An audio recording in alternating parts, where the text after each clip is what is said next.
फ़लस्तीनियों की बेदखली, सऊदी अरब और अमारात ने इसराइली वज़ीर-ए-आज़म का बयान मुस्तरद कर दिया। सऊदी वज़ारत ख़ारिजा का कहना है कि फ़लस्तीनियों की बेदखली से मुताल्लिक़ नेतन्याहू के बयानात नाक़ाबिल क़बूल हैं।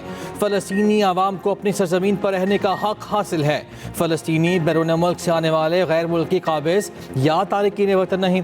मुत्तहिदा अरब अमारात ने कहा, नेतन्याहू का बयान काबिल मज़म्मत और इश्तियाल अंगेज़ है। इलाकाई इस्तेहकाम सिर्फ 2 रियासती हल से ही मुमकिन है। नेतन्याहू की तजवीज़ पर उर्दन का भी शदीद रद्द-ए-अमल। सऊदी अरब में फ़लस्तीनी रियासत के क़याम के बयान को जारिहाना मुतालबा करार दिया। इसराइली वज़ीर-ए-आज़म ने सऊदी अरब के अंदर फ़लस्तीनी रियासत बनाने की तजवीज़ दी थी। नेतन्याहू ने कहा था, सऊदी फ़लस्तीनी रियासत अपने मुल्क में बना सकते हैं। सऊदियों के पास बहुत ज़्यादा ज़मीन है। 2 रियासती हल ही फ़लस्तीन के मसले का वाहिद ऑप्शन है। पाकिस्तान का 2 टोक मौक़िफ़। नायब वज़ीर-ए-आज़म इसहाक़ डार और ईरानी वज़ीर ख़ारिजा अब्बास अराक़ची का टेलीफोनिक रब्ता।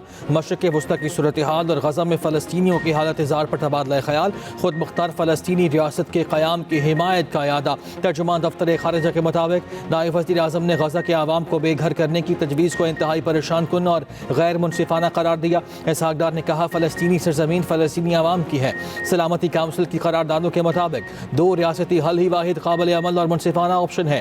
पाकिस्तान खुद मुख्तार फ़लस्तीनी रियासत के क़याम की हिमायत जारी रखेगा। ऐसी फ़लस्तीनी रियासत चाहते हैं जिसका दारुल हुकूमत अल कुद्स हो।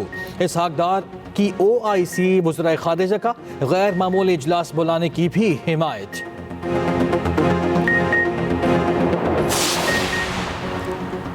गवानूस में इस्लाहात। IMF का वफ़द पाकिस्तान पहुँच गया। वफ़द अदालती निज़ाम में आज़ादी का जायज़ा भी लेगा। वफ़द 14 फरवरी तक इस्लामाबाद में क़याम करेगा। नैब, वज़ारत ख़ज़ाना, स्टेट बैंक, वज़ारत क़ानून समेत मुख्तलिफ इदारों और वज़ारतों के हुकाम से मुलाकात करेगा। अदलिया की आज़ादी, क़ानूनी माली उमूर में शफ़ाफ़ियत, जजिस की तैनाती के तरीक़ाकार पर भी बातचीत का इम्कान। नैब के किरदार और उसे बेहतर बनाने पर ख़ास तवज्जो मरकूज़ की जाएगी। वफ़द मनी लॉन्ड्रिंग की रोकथाम के लिए इक़दाम का जायज़ा लेगा। एंटी करप्शन और एंटी मनी लॉन्ड्रिंग इक़दाम भी $7 अरब के बेल आउट पैकेज का हिस्सा हैं। वज़ारत ख़ज़ाना हुकाम का IMF वफ़द की आमद पर तबसरे से गुरेज।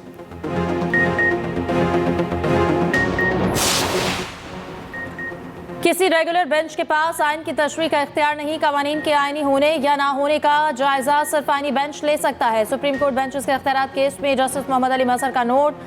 20 सफ़ात पर मुश्तमिल नोट में कहा गया कि आइनी बेंच ने दुरुस्त तौर पर 2 रुकनी बेंच के हुक्मनामे वापस लिए। 26वीं तरमीम इस वक्त आइन का हिस्सा है। तरमीम में सब कुछ खुली किताब की तरह वाज़ेह है।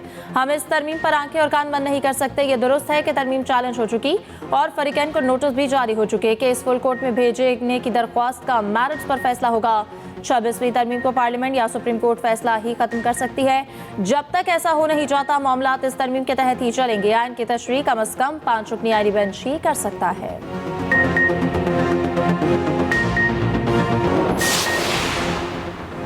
दुनिया बड़ी माशी तब्दीलियों से गुजर रही है। तिजारती टैरिफ बड़ा चैलेंज बनकर सामने आया है। ताकतवर बहरिया समंदरी तिजारत के तहफ़्फ़ुज़ की ज़ामिन है। वज़ीर दिफ़ा ख्वाजा आसिफ का पाक बहरिया की आम मशकों की तीसरे रोज़ खिताब। कहा, बहरी शोबे में गैर रिवायती चैलेंजेस से निमटने के लिए इज्तमाई इक़दाम नागुज़ीर हैं। पाक बहरिया इलाकाई अमन और सलामती के लिए अहम किरदार अदा कर रही है। Naval chief admiral Naveed Ashraf ने कहा, आम डायलॉग का मकसद ब्लू इकोनॉमी का फ़रोग़ है। आम मशक़ें मशरक़ी और मग़रिबी ममालिक में पुल बनेंगी। कचहरियों में, अदालतों में, हर जगह पे अगर आप आवाज ना उठाते तो जो ये खिज़ां के बाद बहार आई है, इस बहार का आना मुश्किल होता। और आपको याद है कि जब लीडरान को अदालत में पेश किया जाता था तो वो लाउड स्पीकर पे आवाजें निकालते थे, हूटर बजाते थे कि कोई मीडिया से भी बात ना कर ले। ऐसा दौर भी हमने देखा है। ये जो मुश्किल दौर था, ये अल्लाह ताला ने फजल किया आप लोगों की बदौलत, आपकी काविश, आपकी मेहनत, आपकी कुर्बानी की बदौलत। सब बैठे मुश्किल दौर सब ने काटा। ये पिछले 4 साल जो मुश्किल थे वो भी सब ने काटे। अवाम ने PTI की झूठ की सियासत को मुस्तरद कर दिया। धांधली का झूठा रोना है। सबूत कहाँ है? पिछले दौर में हमने जो मुश्किलात देखी सबके सामने है। वफाकी वज़ीर इत्तलात अता तारड़ की मीडिया से गुफ्तगू। कहा, पाकिस्तान का शुमार दुनिया की बेहतरीन मईशतों में होना शुरू हो गया। आर्मी चीफ ने हुब्बुल वतनी के साथ पहुंची सफर में किरदार अदा किया। साबिक वफाकी वज़ीर ख्वाजा साद रफ़ीक ने कहा, जेल में शटिका हो गई थी इसलिए बैठ नहीं सकता था। सियासी जमातों को अपने कारकुनों को हर हाल में याद रखना चाहिए।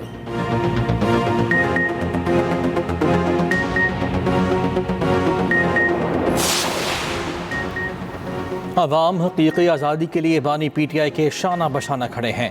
मुश्तिर इत्तलात के पी बैरिस्टर साहब कहते हैं अवाम ने वाज़ेह कर दिया ये मुल्क बानी PTI का है। 8 फरवरी को अवामी मैंडेट पर डाका डाला गया। मरियम नवाज के ऊंचे हथकंडों के बावजूद पंजाब में अवाम बड़ी तादाद में बाहर निकले।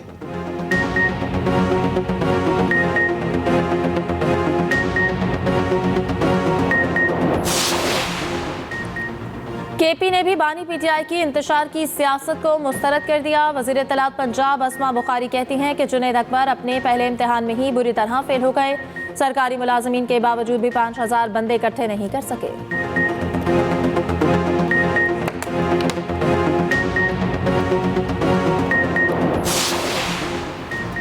वज़ीर ख़जाना सेनेटर मोहम्मद औरंगज़ेब से बरतानिया के अंडर सेक्रेटरी हिमेश फॉकनर की मुलाकात। पाकिस्तान में तवानाई, मादनियात और इंफ्रास्ट्रक्चर में सरमाकारी के मौक़े पर गुफ्तगू।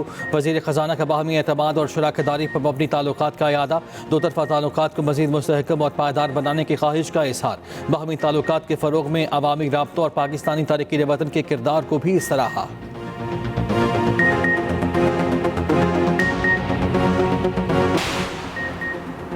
पाकिस्तान में अफराते ज़र में 34% की गैर मामूली कमी। मई 2023 में शरह 38% थी। दिसंबर 2024 में 4.1% तक आ गई। GDP की शरह नमो 0.29% से बढ़कर 2.38% हो गई। ज़र मुबादला के ज़खायर $4.4 बिलियन से बढ़कर 11.73 बिलियन हो गए।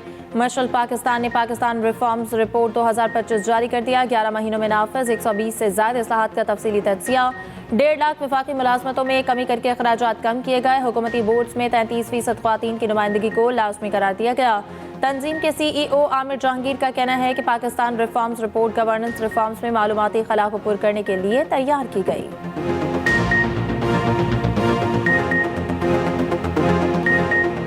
कुर्रम में बंकर्स हटाने का काम जारी। मजीद 25 बंकर्स मिसमार कर दिए गए। जिले इंतजामिया के मुताबिक कुर्रम अमन माहिदे के बाद अब तक 80 बंकर्स मिसमार किए जा चुके हैं। दूसरी जानिब 100 गाड़ियों पर मुश्तमिल एक और इमदादी काफिला पारा चनार पहुँच गया। लोअर कुर्रम के मजीद 14 शहदा के वरसा में इमदादी चेक्स तकसीम। इस्माइली कम्युनिटी के 49वें इमाम प्रिंस करीम आगा खान की तदफीन आज मिस्र के शहर उस्वान में की जाएगी। नमाज जनाजा लिस्बन में अदा की गई थी। नमाज जनाजा में पाकिस्तान की तरफ से वज़ीर ख़जाना मोहम्मद औरंगज़ेब की शिरकत। वज़ीर ख़जाना की इस्माइली कम्युनिटी के 50वें इमाम प्रिंस रहीम आगा खान पंजम से मुलाकात। मरहूम प्रिंस करीम आगा खान और आगा खान डेवलपमेंट नेटवर्क की खिदमत को सराहा। सदर वज़ीर आज़म और पाकिस्तानी अवाम की जानिब से दिली ताज़ियत का इजहार किया। इस्माइली कम्युनिटी के 50वें इमाम प्रिंस रहीम आगा खान की इमामत की तकरीब 11 फरवरी को लिस्बन में होगी। तकरीब में नए इमाम की बैत की जाएगी।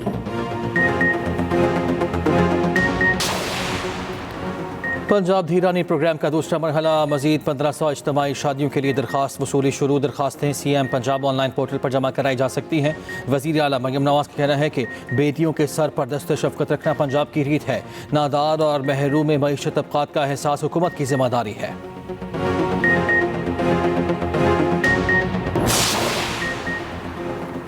MQM पाकिस्तान ने अंदरूनी इख्तलाफात की तरदीद कर दी। पार्टी रहनुमा को इख्तलाफात को ख़त्म करने के लिए बात करने पर इत्तफाक। एलामिया में कहा गया कि MQM पाकिस्तान जमहूरी जमात है। इख्तलाफात होता है सोची समझी साजिश के तहत MQM के इत्तेहाद को नुकसान पहुँचाने की कोशिश की जा रही है। शरपसंद अनासर कारकुनों को लड़ाकर मज़मूम मकासद का हुसूल चाहते हैं। अमरीका इसराइल की पुष्टपनाही से बाज न आया। सेहूनी रियासत को मजीद $7 अरब का असलहा फरोख्त करने का ऐलान। महकमा खारजा ने कांग्रेस के जायजे के बगैर इसराइल को असलहा फरोख्त करने का ऐलान किया। हजारों हेलफायर मिसाइल और बम शामिल हैं।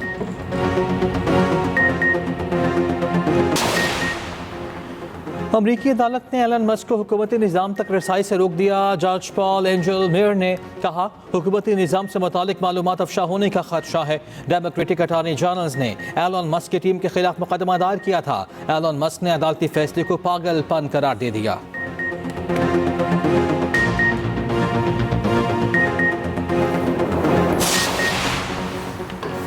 सोशल मीडिया पर नामुनासिब पोस्ट करना महंगा पड़ गया। बरतानवी वज़ीर सेहत ओहदे से फारिग। एंड्रयू यूगिन लेबर पार्टी की रुकनियत से भी मुअत्तल। पार्टी के सख्त एक्शन के बाद बरतानवी वज़ीर ने माफ़ी मांग ली। एंड्रयू यूगिन का कहना है कि नामुनासिब तबसरे पर इंतहाई शर्मिंदा हो। गलत फहमी पर किसी को तकलीफ पहुंची हो तो माफ़ी चाहता।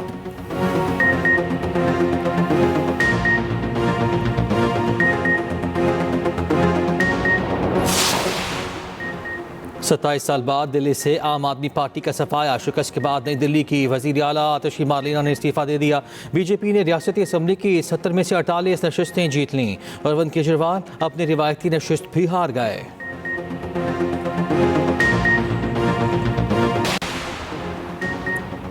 तीन मुल्की सीरीज के लिए जनूबी अफ्रीका की टीम के कजाफी स्टेडियम में ट्रेनिंग। खिलाड़ियों ने नेट पर बॉलिंग और बैटिंग की प्रैक्टिस की। न्यूजीलैंड की टीम आज अपना ऑप्शनल ट्रेनिंग सेशन करेगी। सीरीज का दूसरा मैच कल जनूबी अफ्रीका और न्यूजीलैंड के दरमियान खेला जाएगा। पाकिस्तान टीम आज कराची रवाना होगी। ग्रीन शर्ट्स कल नेशनल स्टेडियम में प्रैक्टिस करेंगे। पाकिस्तान और जनूबी अफ्रीका के दरमियान मैच 12 फरवरी को खेला जाएगा। प्रोटीज ने इंजर्ड नोकिया की जगह कॉर्बिन बोश को टीम में शामिल कर लिया। कप्तान टिम्बा बावूमा पाकिस्तान में अच्छी क्रिकेट खेलने के लिए पुरज़्म। कहा, नोकिया का इंजर्ड होना बदकिस्मती है, हमारे पास स्लो बॉलर्स की ऑप्शन है, इस्तेमाल करने की कोशिश करेंगे।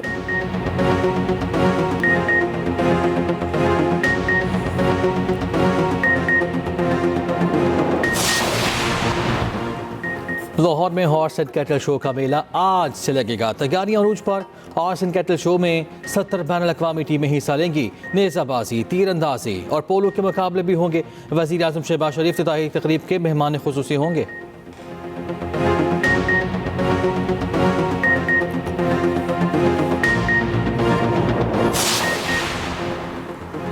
सिंध हुकूमत की थर्ड सफारी डेजर्ट ट्रेन का सफर जारी। सयाहों ने रात पर जीबी वेरी पर गुजारी। बोनफायर म्यूजिक, लजीज खानों से मेहमान नवाजी। सिंध रेंजर्स के ताबन से सरहदी इलाके की सैर कराए गए। ट्रेन दूसरे रोज वापस कराची के लिए रवाना।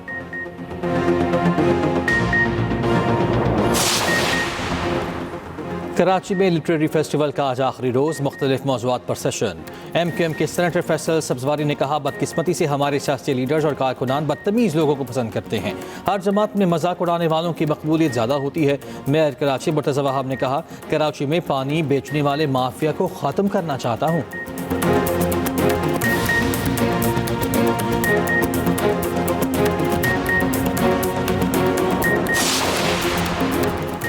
रावलपिंडी में पहली वज़ीर आला Punjab mini marathon road race 6 kilometre marathon Liaquat Bagh से शमशाबाद नवाज शरीफ पार्क तक मुनक्किद की गई। पहली कैटेगरी अंडर 19, दूसरी ओपन और तीसरी सीनियर सिटीजन पर शामिल थी। शहबाज शरीफ स्पोर्ट्स कॉम्प्लेक्स में खुसूसी इख्तितामी तकरीब का इनेकाद।